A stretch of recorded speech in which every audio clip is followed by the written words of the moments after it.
Le plein accomplissement de la loi, c'est l'amour, écrit saint Paul. Et l'Évangile poursuit cette idée en précisant que l'amour ne peut se passer de la vérité. Nous avons tendance à ne retenir que la phrase conclusive. Quand 2 ou 3 sont réunis en mon nom, je suis là au milieu d'eux. Comme une simple justification de l'efficacité de la prière communautaire. Mais le texte Matthieu est plus ambitieux que cela. Ce dont il est question, c'est de correction fraternelle, de réconciliation, et finalement, de vie ensemble.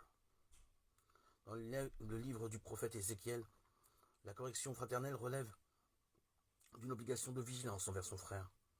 Ce rôle de guetteur est en quelque sorte amplifié par Jésus. Avant de tenir ses propos sur le frère qui a commis un péché, Jésus déclare à ses disciples « Malheureux, celui par qui le scandale arrive » Matthieu 18, 7.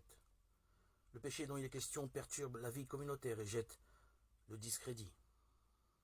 Un processus de correction fraternelle gradué est proposé afin d'éviter l'arbitraire et d'ouvrir à nouveau les portes du salut. La seconde et sage proposition est directement inspirée du Deutéronome. Il ne suffira pas qu'un seul témoin se lève contre un homme coupable d'un crime, d'une faute, d'un péché, quel qu'il soit.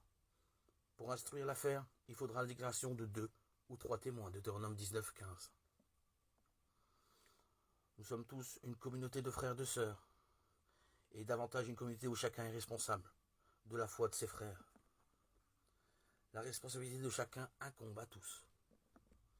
Les membres de la communauté, des assemblées, soucieux de faire la volonté du Père. Mais si toutes les démarches de réconciliation échouent, le pécheur qui refuse d'écouter se met de lui-même et de fait en dehors de la communauté, qui le considère alors comme un païen. La parole de Jésus sur ce qui sera lié et délié, entendu